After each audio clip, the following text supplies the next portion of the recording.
नमस्कार। आज 6 जनवरी 2026 के सुबह के सत्र में आप सभी का अरण्य विहार ट्रस्ट की ओर से स्वागत है। प्रारंभ करेंगे प्रातःकालीन वंदना से। उसके लिए मैं निमिषा जी को इनवाइट करना चाहूँगी। Over to you Nimisha ji.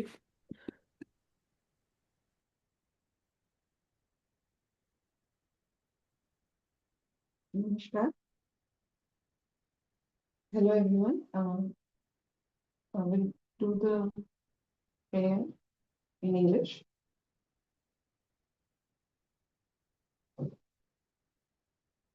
Dedication of offerings.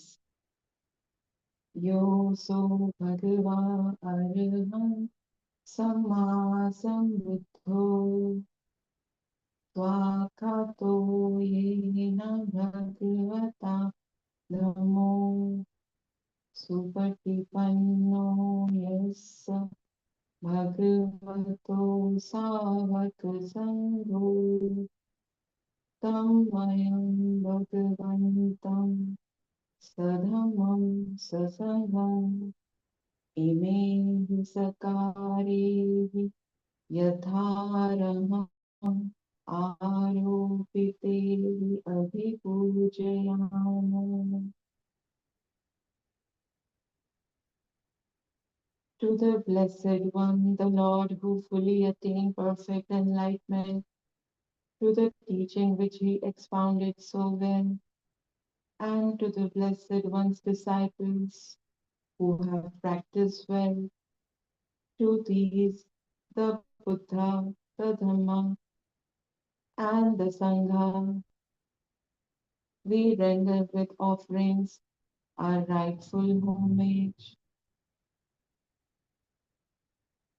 Sadhuno Bhante Bhagava Suchira Pariniputopi Pachima Janatanu Kampamanasa Ime Sakare Dugat Panakarubhute Patiganahatu Amhakam Didharatam Hitaya Sukhaya.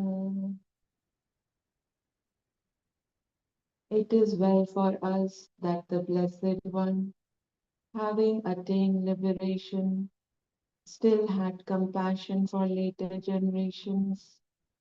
May these simple offerings be accepted for our long-lasting benefit and for the happiness it gives us.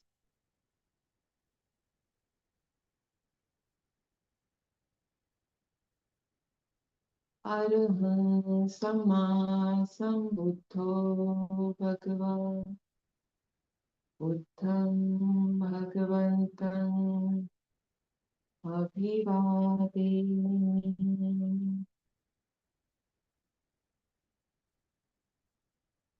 Swakato Bhagavata Dhammo Dhammam Namassami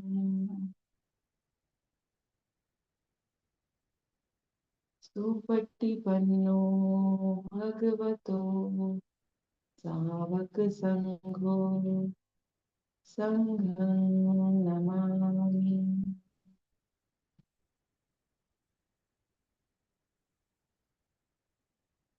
The Lord, the perfectly enlightened and blessed One, I render homage to the Buddha, the Blessed One, the teaching so completely explained by him. I bow to the Dhamma,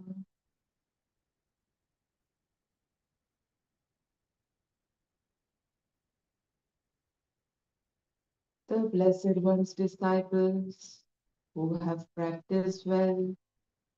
I bow to the Sangha,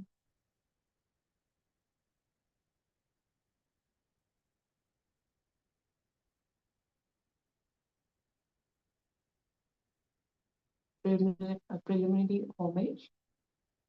Handmayam Buddhasya Bhagavato Pupavaginam Karam Karomase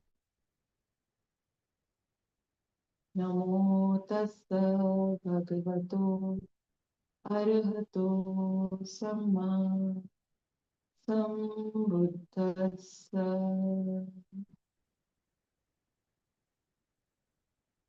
नमो तस्स भगवतो अरहतो सम्मा सम्बुद्धस्स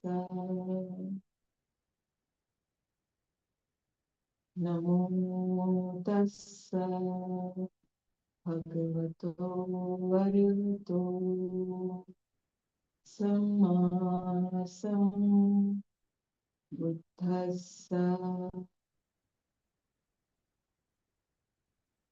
Now let us pay preliminary homage to the Buddha, homage to the blessed, noble, and perfectly enlightened one, homage to the blessed, noble, and perfectly enlightened one, homage to the blessed, noble, and perfectly enlightened one.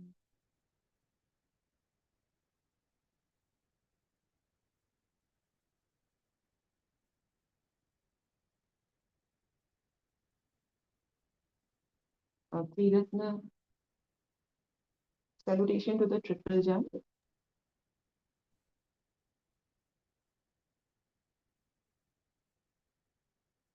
Handamayamuratanataripanaamagaathayo yo cheva samvega parikittana patancha pranamase. Now let us chant our salutation to the triple gem and a passage to arouse urgency.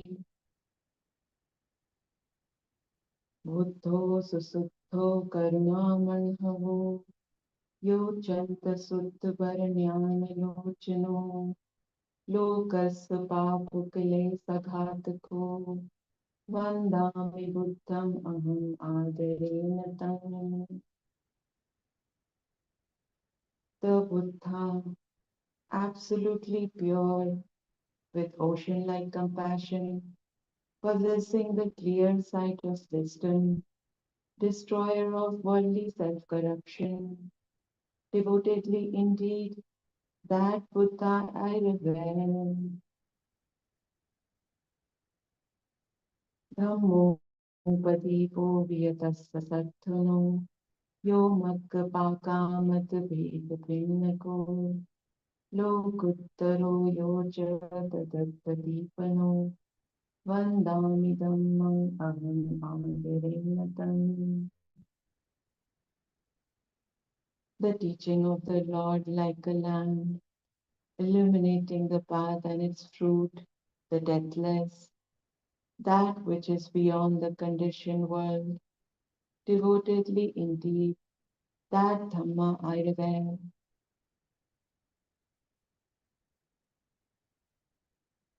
Sango Sukheta Piti Keta Sannito Yo Ditta Santo Sugatanubodhako Lolapahino Ariyo Sumedhaso Vandami Sangam Aham Adarena Tam. The Sangha, the most fertile ground for cultivation, those who have realized peace, awakened after the accomplished one, noble and wise, all longing abandoned, devotedly indeed, that Sangha I revere. Ichevamekant abhipoojaneyakamam Vatutayam vandayat abhisakhatam Punyam mayayam mama sattvapadva Mahontu vetasya pabhava siddhiyam. This salutation should be made to that which is worthy through the power of such good action. May all obstacles disappear. Ida tathagato loke uppanno अरहं सम्मा सम्बुद्धो धम्मो च ते सिद्धो नैयानिको उपसमेको परिनिप्पानिको संबोधगामी Sugat तत्पवेदितो. One who knows things as they are has come into this world, and he is Arhan, a perfectly awakened being, purifying the way leading out of delusion, calming and directing to perfect peace, and leading to enlightenment. This way he has made known.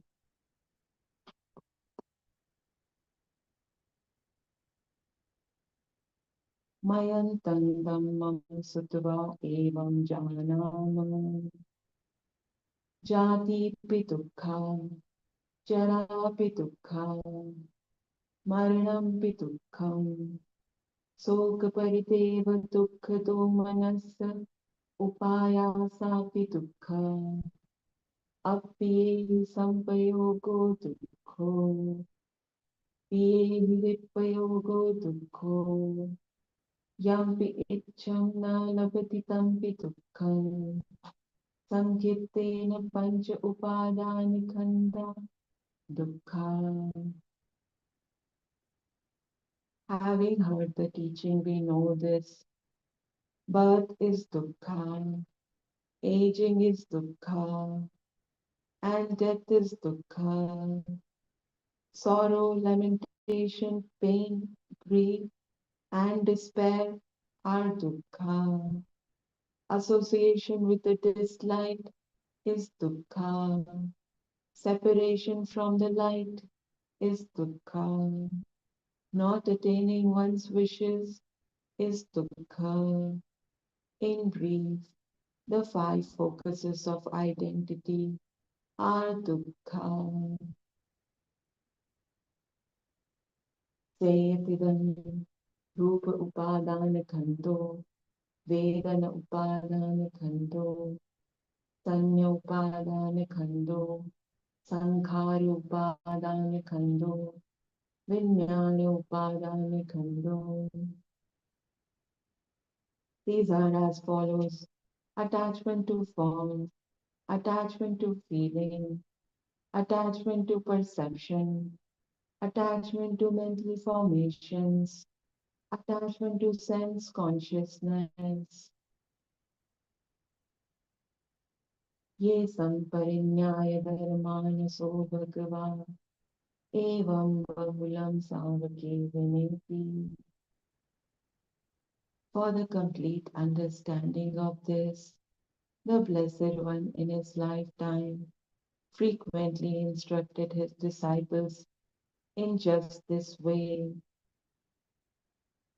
Evam bhagaja pannasya bhagavato savake anusasani bahula pavartati rupam aniccan vedana anicca sanya anicca sankhara anicca vijnanam aniccam. In addition, he further instructed, form is impermanent, feeling is impermanent, perception is impermanent, mental formations are impermanent, sense consciousness is impermanent. Rupam anatta, vedana anatta, sanya anatta, sankhara anatta, vijnanam anatta. Form is not self, feeling is not self, perception is not self, mental formations are not self, sense consciousness is not self. Sabbe sankhara anicca sabbe dhamma anitati tam te mayam otinamam jatiya jara marne soke hi paritevehi dukhe hi domanassehi upayasehi. दुःखोतिणा दुःखपरेता अप्येव नामिमस्य केवलस्य दुःखगन्धस्य अन्तकिर्याय पन्यायेथाति. All conditions are transient. There is no self in the created or the uncreated. All of us are bound by birth, aging, and death, by sorrow, lamentation, pain, grief, and despair, bound by dukkha and obstructed by dukkha. Let us all aspire to complete freedom from suffering.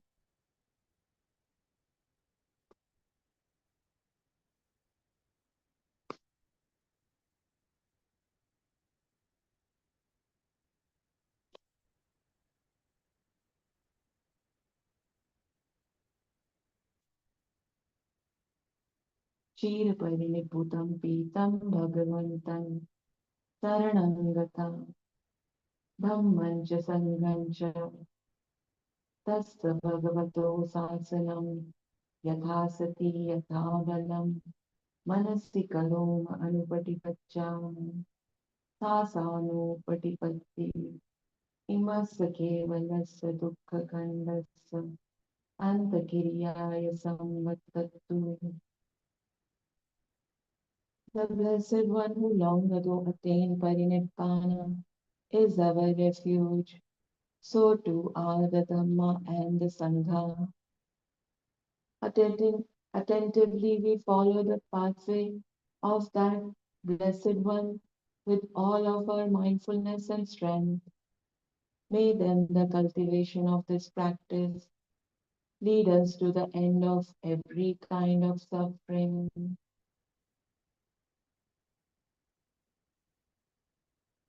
Thank you.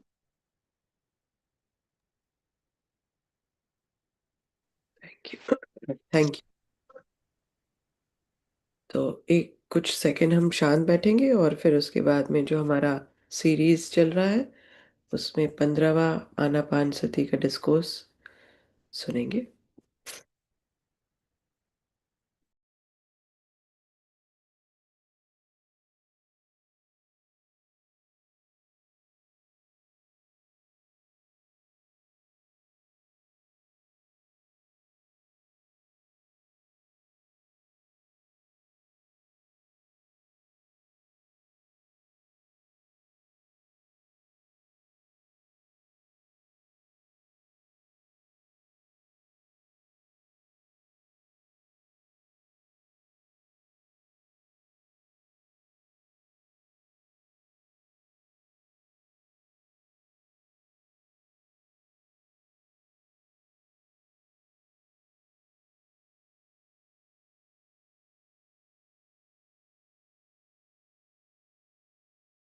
The next step in the Anapana Sati Sutta is Viraga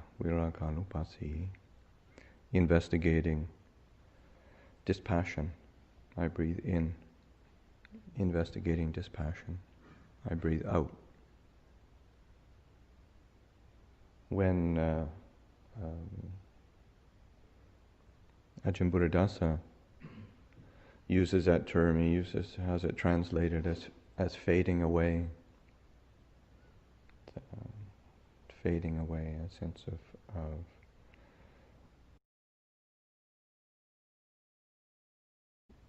say diminishing of the kind of strength of sort of emotion that is afflicted by defilement, which is basically what say the sense of dispassion as well, but using that sense of fading away, because so much of our suffering is the latching on to an idea, a feeling, an object of attention, particular view and opinion, and grab it with this passion, and using passion in a sense of a more general sense, that sense of deep belief in what it is representing. And so that we swim in the opposite direction of the Dhamma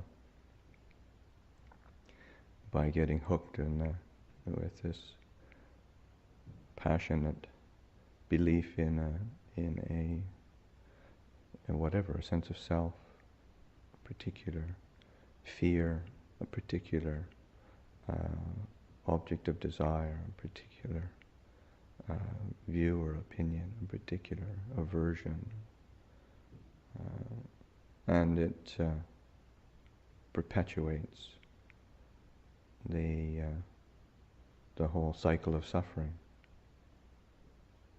And that's always what Anapana Sati is about, or any practice in Buddhism is always about cutting through suffering, bringing suffering to a point of cessation,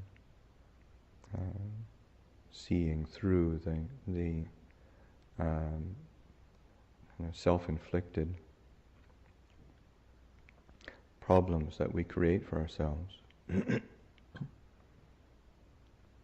And it arises out of that passion for things. So it's not just generally the passion is usually, we associate that with sensuality. But from the Buddhist perspective, it's much broader and deeper. So to be attentive to the as we breathe in, what's the particular passion of the moment?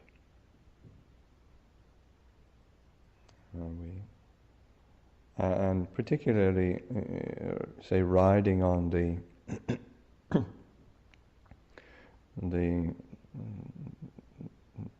say, coming after the anicca, impermanence.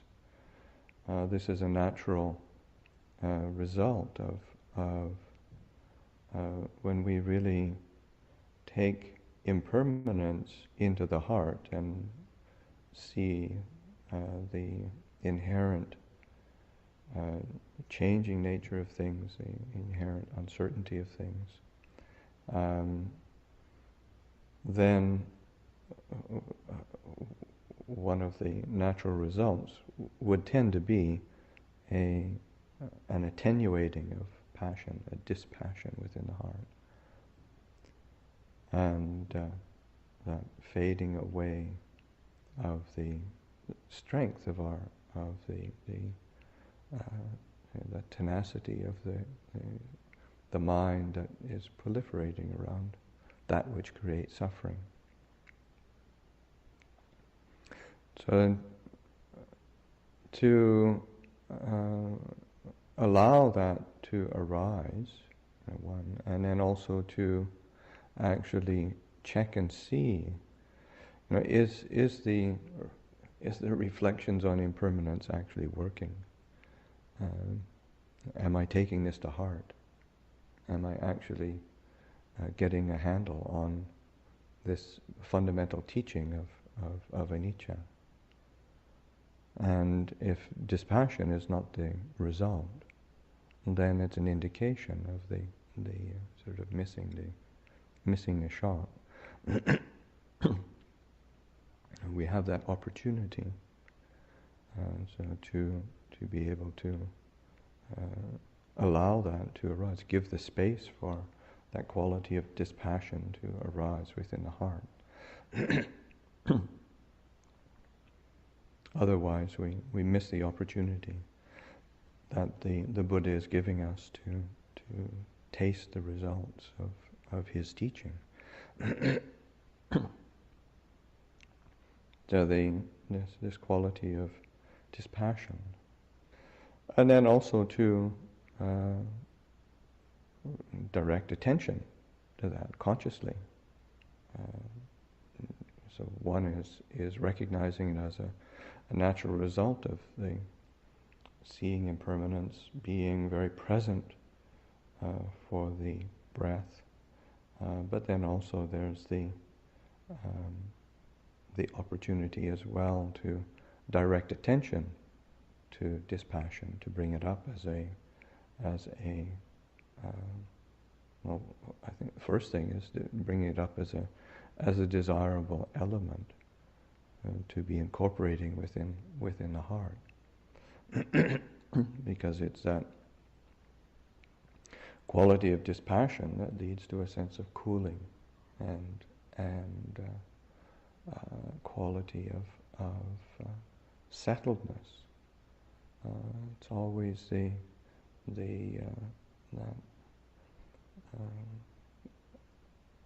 being swept up by the particular mood of the moment that unsettles the mind and keeps the mind agitated and creates a veil over the mind, so that we're not really being able to see things as they truly are. We're seeing things through the light of our particular bias that we have passion for. Whether it's the bias of liking and wanting, or the bias of disliking and not wanting, or just the bias of confusion and delusion. It creates a veil that we're unable to see clearly with. So that directing attention to dispassion gives us the opportunity to drop that veil, to sort of stop the tendency to tint everything we see and experience with the color that we're seeing through at that time. This quality of dispassion is very, very important from the Buddha's perspective.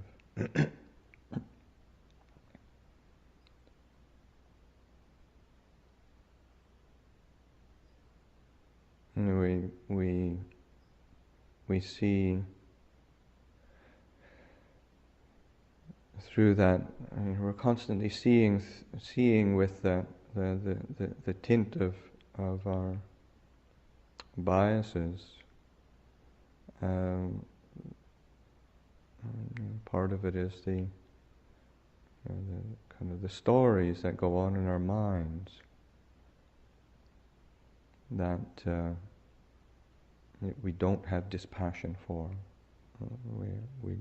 We keep repeating the same old storyline. That is the kind of the basis of our self-view and worldview. The storyline of whatever. I mean, me, the hopeless case, or me, the fortunate one, or me, the having had such and such an experience. This is who I am now. Well, we repeat these stories, or things you see in our own minds when we sit in meditation.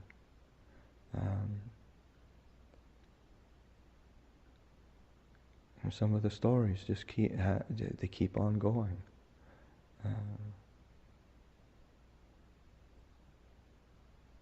If you're 30, and I've been meditating for 30 years. There's stories that I continue to repeat to myself, and it's so pathetic. it's just so pathetic. It's so worthy of dispassion. But the story is there's some morbid fascination with a particular story that gets repeated. And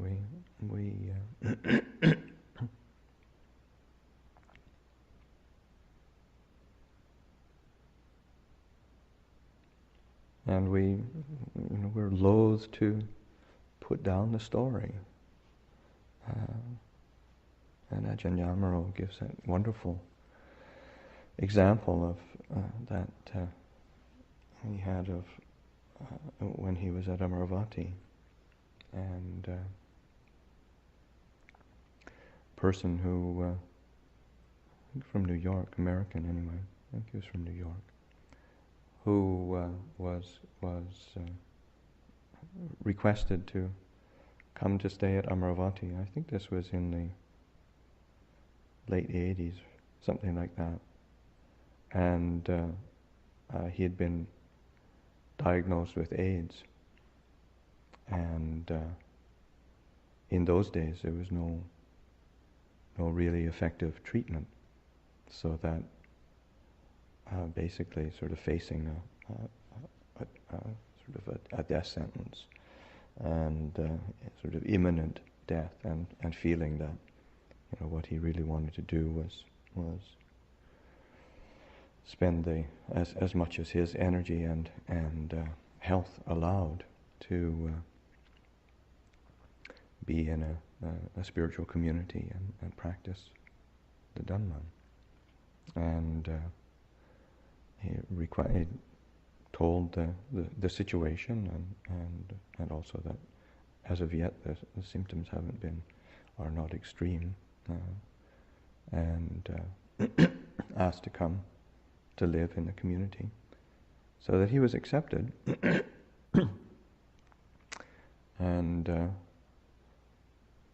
and was living and practicing,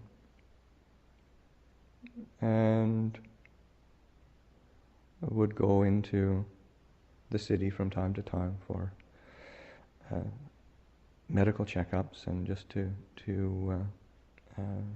keep track of what was happening with his body, his physical condition.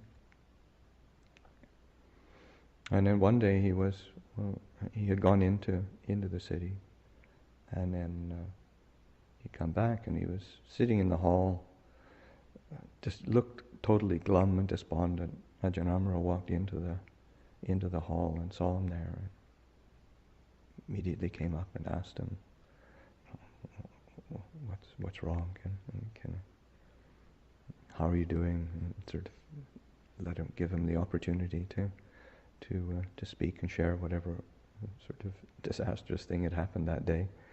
And he started relating to Ajahn Amaro that they'd been doing a series of tests over these previous weeks or months, and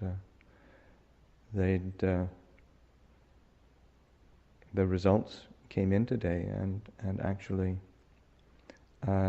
he didn't have AIDS at all. He had a very, very rare blood disorder that had somewhat similar symptoms, but was actually treatable. And so he's telling this story with giving the account of this. And Ajahn Amaro said, "Wow, isn't that good news?" And the guy said, "Yeah, I guess so, but I lost my story." And that is the investment, the passion for the particular story, and even if it's one of kind of disaster and imminent death, and it's a great story, and it created an identity and now he was just somebody else. And you think of ourselves. What do we? What stories do we live by? What stories do we create for ourselves? What stories do we have passion for? And without even noticing it, or because we weave them into the fabric of our who we perceive ourselves to be and what we think we are. And to be able to step back and look on things with dispassion and say, this is a thought. It arises, it ceases. This is a feeling. It arises, it ceases. This is a particular view. It arises and ceases. This is the body. It arises and ceases. So that to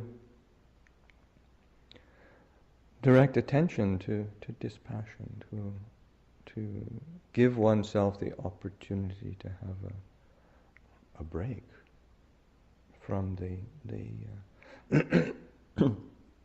the whole realm of what we find life fraught with. Because in the end, it's just this all, it's just this endless sort of suffering that we create. So to look on the experience of within our minds, within ourselves, through the lens of dispassion, and really to attend to the as we breathe in. What's the feeling? What's the perception? As we breathe in, can we hold that with dispassion? Investigating dispassion, I breathe in. Investigating dispassion, I breathe out. To allow that dispassion to encompass the particular feeling, perception, thought, idea, mood, to imbue that with dispassion, with fading away. To allow that just as, in the same way that as the breath comes in, and as we get to the end of the breath, and there's sort of a fading away of the in-breath. It just is natural. And then as we breathe out, there's the energy towards it, and then it fades away. It can't go on forever. In the same way, there's just allowing that fading away of the thoughts and feelings and the mind that is creating the perceptions and views, so that it's giving the opportunity to the heart to establish itself in this quality of dispassion. And dispassion is not, let's say, a sense of just cold sterility. It's freeing, it's liberating to not be crippled by the particular biases and whole clingings on that we tend to experience.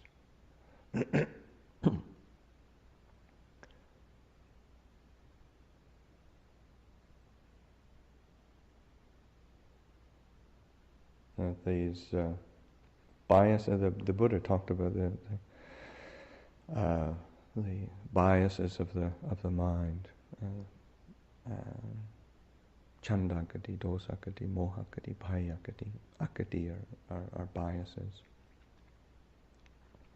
Ways that the mind leans through and is being leaned on by these particular modes.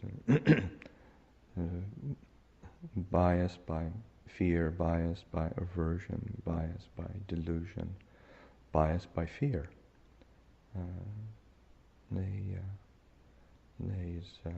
These ways that the biases of the mind that establish themselves, and to allow that to fade away, and to recognize that is a particular bias. The mind is being tainted, is being tinted by that particular bias, and to allow that to fade.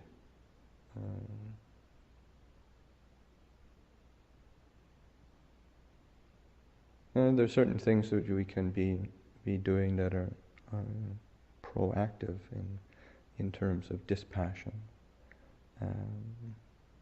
One of the classic modes of fostering dispassion, of course, are reflection on the body, and seeing the impermanence and constructed nature of the body, the way that it is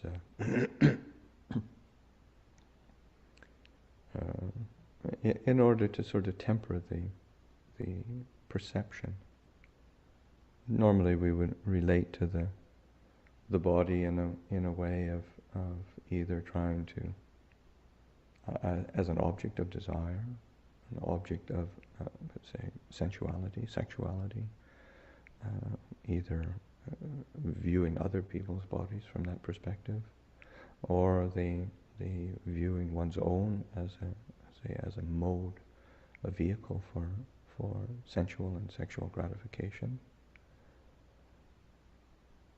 But also just the modes of kind of health and vigor and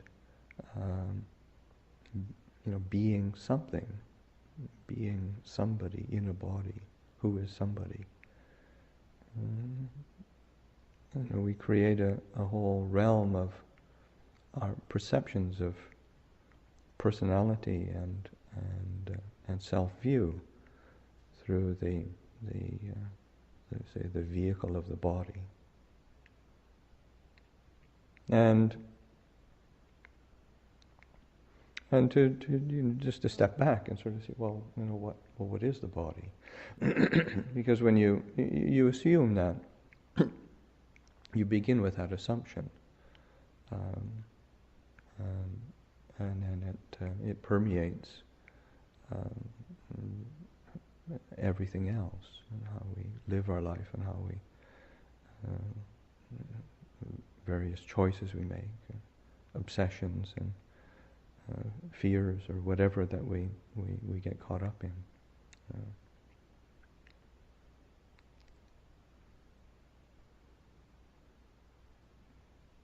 Because even just the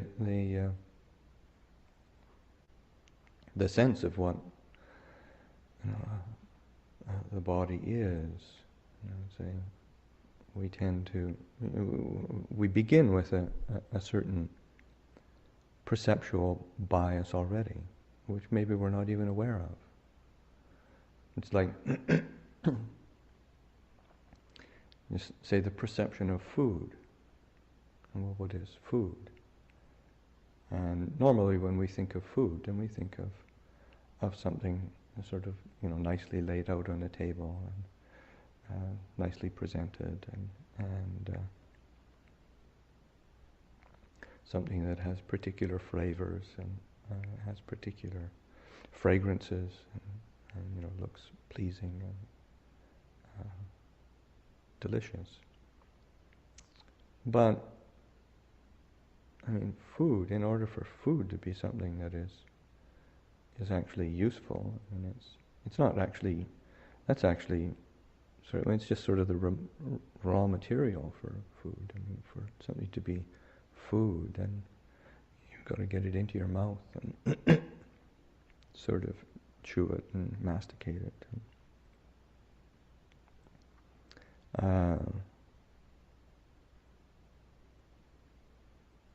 But that's still sort of not even food that that has much benefit to us, and we have to swallow it from there. And it gets sort of mixed with bile and digestive juices. And that's, then it has some, brings benefit to us. I mean, food is food that, when we think of food, it's sort of something that nourishes us and supports us, that we eat, we live. We live because we can have food. But, it isn't until it's gone through a whole process of, being mixed with saliva and bile and chewed and sort of swallowed, that it turns into something that's useful. So that the perception, the reality is something different than the perception. And the body is quite similar. And our bodies are sort of useful to us because of, not because of the sort of its covering of skin and its particular shape and form, but through all the sort of internal muscles and tendons and internal organs that work and pump blood around. The whole thing is what creates a body that is we can rely on and use and live our life with. So that reflecting on, like the 32 parts of the body, taking that as a meditation that is particularly helpful for creating and fostering dispassion. That again, rather than the observation of the body through the eye of desire, the eye of passion, and it's looking at it from a different perspective, and using those 32 parts of the body: hair of the head, hair of the body, nails, teeth, and skin. I mean, those are the external elements which we can see, which when we start to even separate those out, they're already turn to something. You should start separating them out, and none of them start to look particularly desirable or worthy of passion.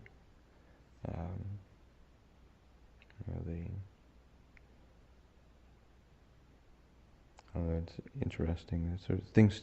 Also interesting how things change in the sense of as a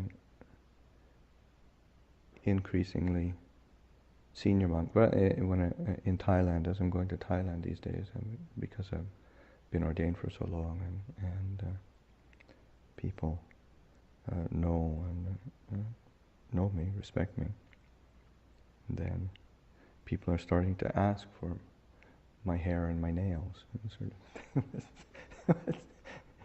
they want to save them.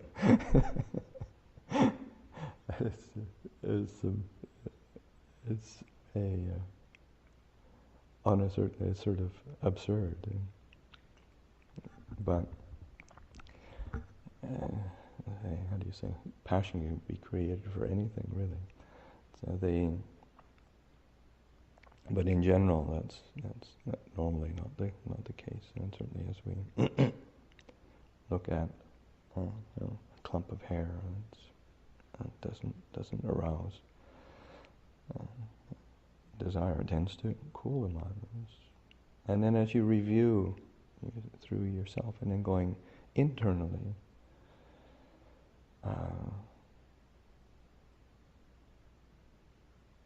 the underneath the skin, and starting to investigate inside, just visualizing, just like that hair of the head, hair of the body, nails, teeth, and skin, and flesh, sinews,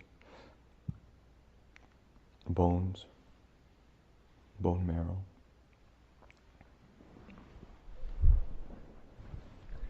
Those are the structural elements of the body, and you realize that they have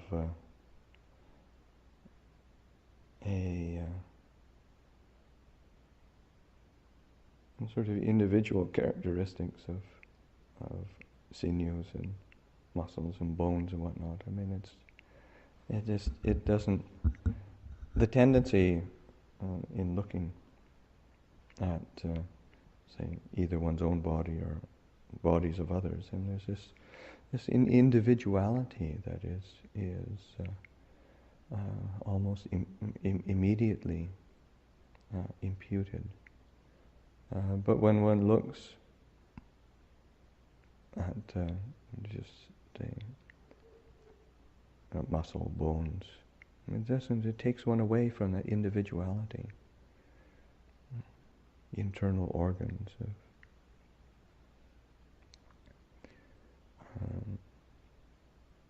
sort of the intestines and liver and kidneys, heart, lungs. One doesn't even consider sort of individuality when one looks in that way. Just these are organs.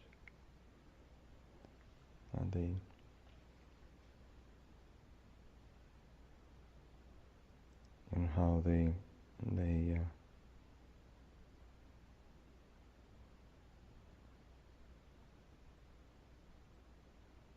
everybody has their internal organs, but as long as they stay internal, then they're sort of bearable. You can you don't have to view them or see them. Brian was telling me a story of a patient that because of his illness and fluids that were building up in the abdominal cavity over time, that they had to actually make an abdominal incision and then have all the intestines actually outside,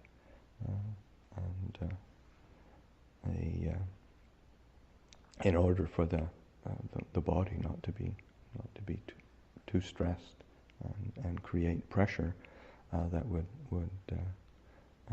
shut the whole digestive system down. And then, of course, when the relatives come, then you've got to sort of get them sort of neat and tidy somehow. Cover them with and well, they had to be sort of. I mean, they weren't just sort of strewn around the table, right? But they all had to be sterile, and so it was encapsulated and then taped so that it was. But still, it's when relatives come, it's definitely covering it up. Come to see old Uncle Joe and see his intestines sort of spewing out around and about him. It definitely shifts perception. And one of the things I've always found striking, like seeing autopsies, is that It's that say the layer of fat that is underneath the skin. There, it's just is a, I find it curious, and there, I've seen several autopsies, and I always find it striking, in a dispassionate way, that the body having its sort of layer of fat, and even on a rather slim person, still there's this layer of fat that's sort of this yellowish stuff that is sort of underneath the skin, and that each of us, as when we start to reflect on the body in those different ways, there's different things that are striking, that tend to create dispassion. One of the, even in, say, contemplating skin, which is, normally considered it's sort of the external part of the body that you see, and is all the focus of attention is normally on that let's say the skin, or what one can see. But just even something like like knuckles. Just the way the skin is around knuckles. It's not. It's hard for it to arouse much sort of fascination or passion. That one can direct attention, even in something that might arouse passion, directing attention to different aspects that are cooling, that are take the mind away from its perception that arouses interest and passion. And so that. So we're doing that with this, with this contemplation of 32 parts of the body: hair of the head, hair of the body, nails, teeth, skin, sinews, flesh, bone marrow, various internal organs, fluids of the body, blood, sweat, fat, tears.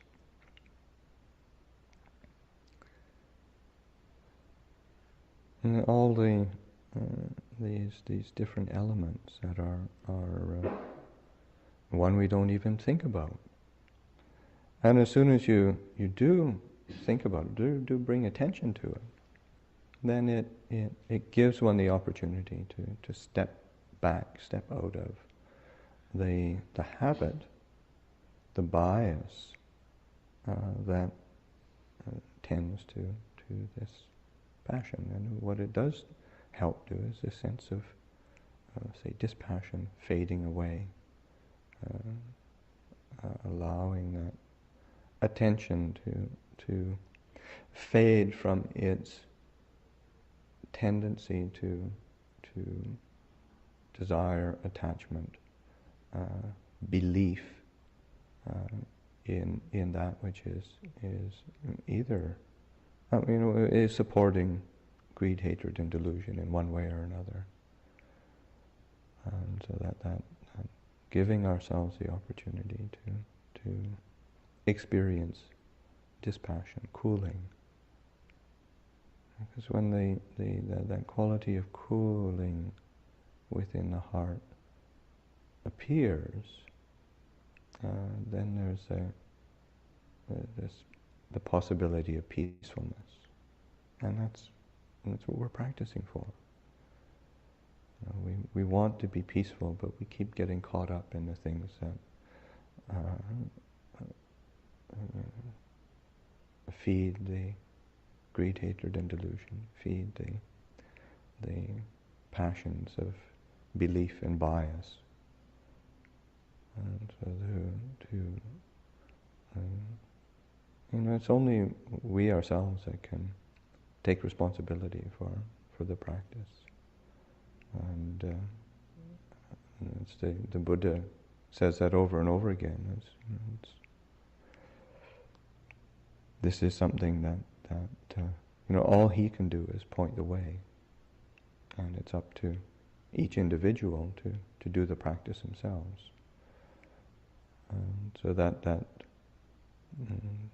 pointers are pointing in the direction of dispassion, of cooling, of seeing clearly the implications of impermanence, unsatisfactoriness, non-self, and really embracing that, allowing that to keep placing that foremost in the heart, rather than sort of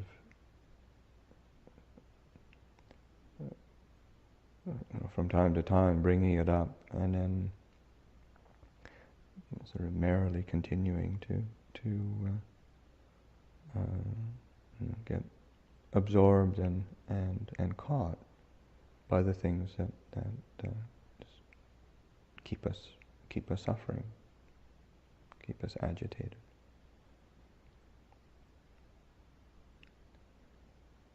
So I'll offer that for reflection this morning.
ध्यान के उपरांत अगर कोई प्रश्न हो या observation हो तो शेयर कर सकते हैं।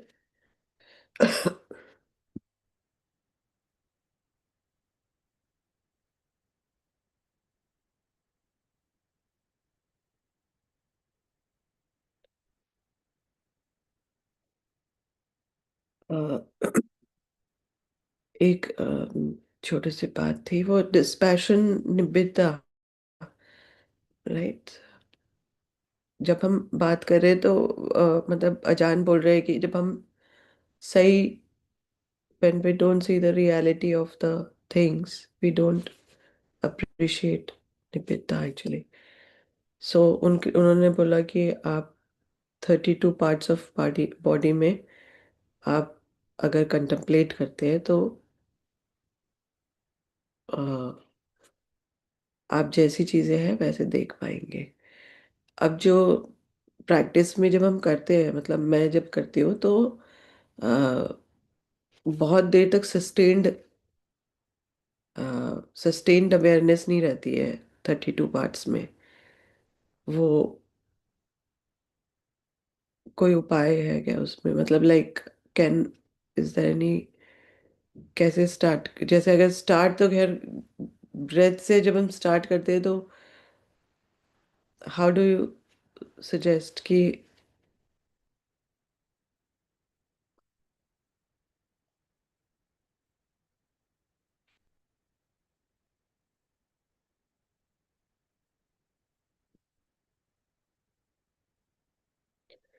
जैसा है वैसा देखे। Dispassion is not translated as Nibbida. That is Vairagya. Dispassion is Vairagya. Nibbida is disenchantment or weariness. हाँ, but the way he is saying कि 32 पार्ट्स में। अच्छा, निबेता। हाँ, तो भी इसमें विरागानुपस्सी है ना, विराग वैराग्य वाली बात है। विराग जैसे शरीर के लिए उन्होंने बताया कि आप 32 पार्ट्स में कंtemplate करो, है ना। 32 पार्ट्स के लिए ही बोले हैं ना वो। That's what I understood. But they are closely related. Nibbida and Vairagya are closely related. So probably disenchantment is a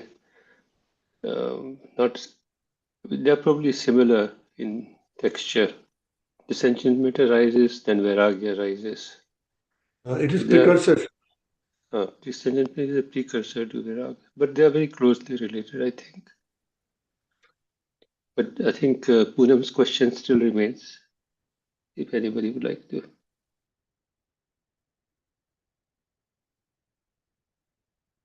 Vishal ji, can you please speak? I will appreciate if possible. Yes, so that's a very important question. And in my opinion and experience in learning, the examination of the body is a really, really important factor. It can be used in different ways. It can be used to still the mind that's wandering, having these obstructions and obscurations and defilements, and can lead to samadhi. But also, we examine the body once the mind is calm and there's some degree of samadhi already, and then that is to generate insight or vipassana. So, what it's the Buddha describes different ways in with which body examination can be done. So, like for example, when the monks are taught the kammatthana, when they first ordain, they're taught hair of the head, hair of the body, nails, teeth, and skin. And so the Buddha specifically gave those because those are the coverings of the body that actually conceal what's really inside the body, which is, just imagine if, you were to look at your reflection devoid of any of those coverings, it would be a pretty dramatic experience, right? It would help one understand the condition, the sankata nature of the body, and therein lies actually the way into touching emptiness and dropping Sakaya Ditti. So you can examine the body in different ways. So, like we know in the Pali Canon, Pali was just getting his hair cut and he was able to get to arahantship because, again, that's a body part. So, what is important is that not so much that we remember all the body parts, although that could be a nice practice as well because it can lead to samadhi or stilling of the mind as sort of like a repetition. But it's more important to be able to get some familiarity with the body and to try to bring that up in the mind because it allows us then to very naturally understand the fact that, this idea that I am Vishal or I am Poonam or whoever, it's really not like that because, one can get to see how all of these components of the body work almost like a machine. And back then, there were no machines, so the Buddha couldn't really use that as a way to look at things. But really, what we're trying to understand is the emptiness of this nama rupa, that this idea of I. Okay. So a lot of times when people examine the body, they can lead to aversion and even fear. And that is often a very troubling idea. And so you obviously want to balance it with some metta or some other wholesome uh, recollections that can generate rapture. But this aversion or fear that arises is actually a very important realization because somewhere deep in our mind we have developed this aversion because somewhere deep we are starting to understand that things are not as we think they are. Because when you examine the body with all of the digestive system and then the feces and the urine and the lungs and the heart, you sort of start to see that all these components go together to form this entity. And it's not as simple as we on the surface think. So it's a long-winded answer, but I think that we have to start slowly. And, some of the sense of like the nibbida, or you can call it viraga, whatever, these are all different levels of letting go, really. And you can start off with just a very simple sort of feeling, a sense of dispassion, or, you know, this this idea that, in the Pali Canon, the Buddha talks about the sign of the beautiful, right? The nimitta of the beautiful. So like when we see a body and right away there's a sense this is a beautiful body, it's the rising of the sign of the beautiful. And that could be a time when we counteract that by very quickly recollecting the body parts. And so you prevent the mind catching on to this idea of the beautiful. Uh, so this beautiful nimitta, the idea of the beautiful body. So there's different ways in which we can use it. It can be used to go into samadhi. It can be used, it should be used, not can be, should be used after samadhi to contemplate in order to understand the true nature of the body mind. But again, it's a very slow, iterative process, and we have to do a little bit at a time. We always balance it with, like breath or metta or recollection of the Buddha, like something that is more easy for the mind to generate and uh, to get lost in a nice way. By lost in, I mean like it generates this wholesome, rapturous feeling, and it helps to balance some of the sort of dispassion or even the depression, or you could even say some aversion that may arise in some people when they examine the true nature of the body. So either, one strategy could be that you could look at photographs of the body, or you could go to a hospital, where you could look at an autopsy or something. Because for a lot of people, they're not familiar with the components of the body, so it's difficult to examine it. But those things are helpful. I don't know if Which you have a question. is go I'll just continue with what I'm specifying. Maybe what you're saying is all correct, and we actually know. So Ajan also said that we make story also, na? When there is a, जैसे मैंने मुझे बीमार हुआ, जैसे एक example उन्होंने लिया कि एड्स का. So when the story is changed, then it's altogether a different perspective of things.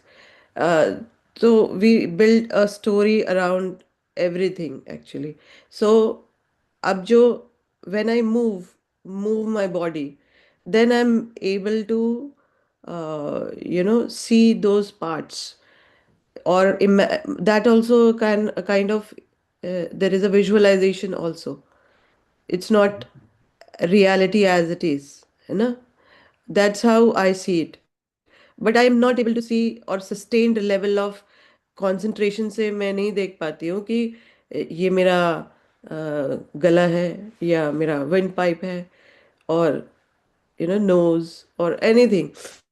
So ये Yeah. sustained I, So in examining the body, there's different levels. One can start with a very simple one where one is aware of what position the body is in, right? That's in the Kayagati Sutta as well. You can start with that. That's a very simple examination of the body in that way. It's not that important that you must, like very vigilantly watch every component, like what is the body doing? What's more important, we have to remember that the Satipatthana is essentially a training of awareness, right? Because the body is not aware of itself. It's the mind that's aware of the body. So any activities that we are using by using the Satipatthana as the four bases of Satipatthana is to try and teach the mind how it has created this organizing principle of the self. Okay, that's the nature of an ignorant mind. The Satipatthana are an attempt to teach the mind how to reorganize that, to see the emptiness of all these khandhas and that there isn't really this organizing principle of I. Okay, so that's why if you look at, all of the four foundations of mindfulness, they go from like, like you just said, just being aware of what the body is doing, which, starts off pretty simple. But then the Buddha talks about the 32 parts and then corpse contemplation and death contemplation. Those are all becoming more and more deeper contemplations where the mind is being forced to encounter, forced to confront that this organizing principle of I that the mind has created, the awareness has created. That's how we live our life. We go through life, the eyes that are looking out at the world from Poonam think this is Poonam, right? Likewise, they think this is Poonam's body and Poonam's thoughts and Poonam's mind. So anyway, the for all of the Satipatthana, that's really the whole training. It's the training of awareness, right? Because the body and the sensations aren't aware of themselves. It's the mind that's aware of them. So all of these teachings are basically to challenge that organizing principle of I. And we do it gradually. And then, with each little phase of doing it, we've developed some skill in it. But we have to remember, in my opinion, that when we are looking at the body examination, it's really a training of the mind, right? Because at the end of the day, it's the body is just the mind inhabits the body. And the body's not by itself anything. It's just like a log. So, when the early times when you say just be aware of the body's positioning, that is fine. But what is really behind that is we have to be aware of what the mind is doing in that time. So, like, okay, I'm walking here to go from here to here, but what is my intention? Is there wholesomeness in the mind or not?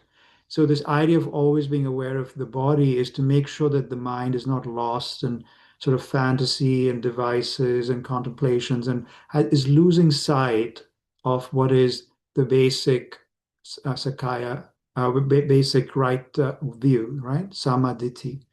So that's how we always keep the samaditi always in the forefront, and that's the training of the four foundations of mindfulness. It's basically sati combined with samaditi, right? Different levels of samaditi along with sati. That's the satipatthana.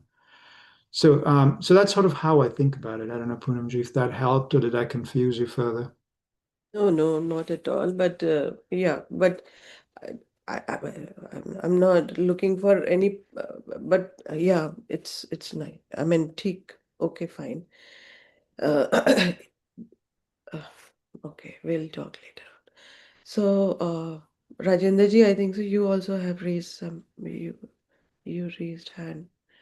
Deepak ji, बताइए, please. Yeah, I did say, wanted to say something कि मैं जो practice खुद करता हूँ, वैसे तो विशाल जी ने बहुत अच्छी तरह समझा दिया, बट वैसे जो मैं प्रैक्टिस करता हूँ ये है कि वो मैंने अध्ययन सही सुना था कि ये जैसे बॉडी में पहले हम ऊपर से नीचे हमारा स्किन है, स्किन के नीचे फ्लैश है, फ्लैश के बाद हड्डियां हैं. So these three we can contemplate very easily. उसमें कोई तो मैक्सिमम जो है मेरी कंटेम्पलेशन इन्हीं 3 चीज़ों पे होती है. एंड बाकी तो ऑर्गन्स तो जैसे उन्होंने कहा कि वो तो उसमें करिए, बट होता क्या है कि फिर हम खो जाते हैं. अगर ये जो 3 चीज़ें हैं इसमें हम अगर फोकस करें तो उसका बड़ा अच्छा एक रिजल्ट मुझे तो मिला है. And it is very simple to do. I mean we are going through our body and seeing all the 3 things. जैसे कहते हैं ना कि वो पहले अपने को स्किन का देख लिया, फिर उसके बाद जैसे हमने स्किन को खोला और फिर उसके बाद देखा कि अंदर मांस है, और फिर मांस को भी खोला, फिर देखा कि हड्डियां हैं. तो इस तरह से हमने उसको जब विजुलाइज किया तो काफ़ी उसका असर होता है. जी, थैंक यू सो मच. बिल्कुल, बिल्कुल होता है ये बात. दीपक जी, आप प्लीज़ शेयर करें. आपका सवाल मुझे जितना समझ आया है उसमें एक कंपोनेंट ये था कि हम लोग ये जो कंटेम्पलेशन है इसको लंबे टाइम तक सस्टेन नहीं कर सकते. एम आई राइट? यस, मैं जो बॉडी इंटरनल बॉडी कॉन्टेम्पलेशन है उसको मैं बहुत देर तक सस्टेन हाँ. नहीं कर पाती हूँ. ये नहीं कर नहीं, कि हम लोग एक चीज बार बार भूल जाते हैं कि इवन थॉट्स आर इम्परमानेंट. जो भी mind of state of minds हैं वो भी eventually will change. It will not sustain. Even जैसे कहा गया है कि जो हमारे अरहंत हैं वो समाधि, उनकी अरहंत समाधि होती है, जब बैठते हैं तो they are at the much higher level. But when they come to the mundane level तो फिर थॉट प्रोसेस चेंज हो जाता है ना उनका. माइंड के थॉट्स चेंज हो जाते हैं. Although they don't get attach with those thoughts, but mind mind का तो प्रोसेस इम्परमानेंस है ही ना जी. No state is permanent. तो we must accept. And eventually, when our samadhi is strong, then we can sustain our thought process for a longer period. That's all I want to say.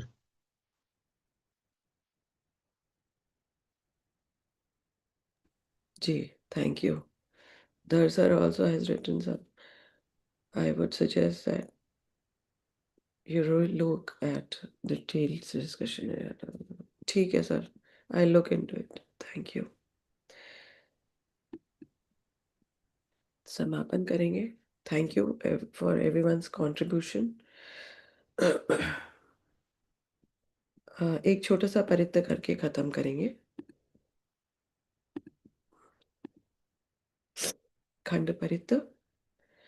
विरूपाख्ये हि मे मित्तन् मे तन्नेरापते हि मे छव्यापुते हि मे मित्तन् मे तन्कणः गौतमके हि च अपादके हि मे मित्तन् मे तन्दिपादके हि मे चतुष्पदे हि मे मित्तन् मेतन् बहुपदे हि मे मामन्नपादको हिंसि मामन्हिंसि दिपादको मामञ्चतुष्पदो हिंसि मामन्हिंसि बहुपदो सब्बे सत्ता सब्बे पाणा सब्बे भूता च केवला सब्बे भद्राणि पश्यन्तु मा किञ्चि पापमागमा अपमानो बुद्धो अपमानो धम्मो अपमानो संघो पमाणवत्तानि शिरसपानि अहि विच्छिका सतपदी ऊननाभि सर्वभूमूसिका कथा में रक्षा कथा में परिता पटिकम मंतु भूतानि सोहन नमो भगवतो नमो सत्तनन सम्मा संबुद्धानन्ति.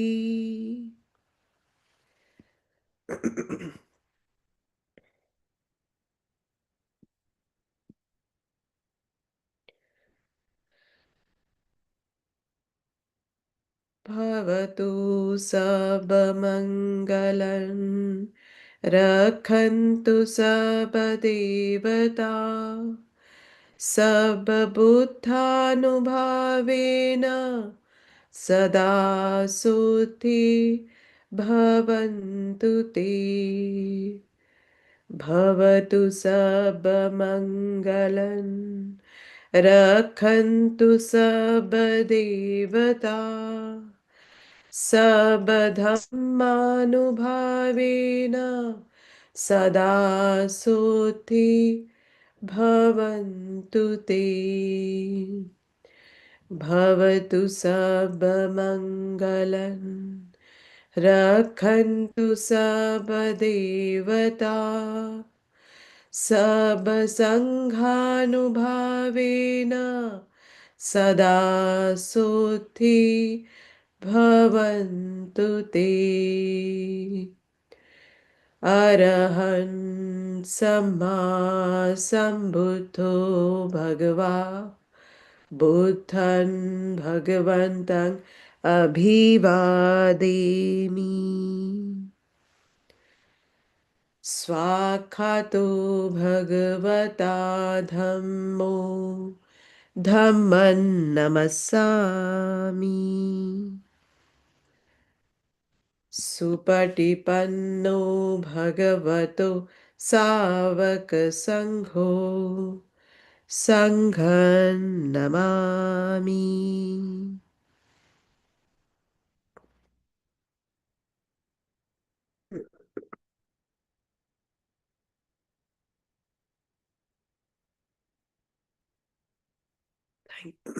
Thank you. Thank you everyone for joining and participating.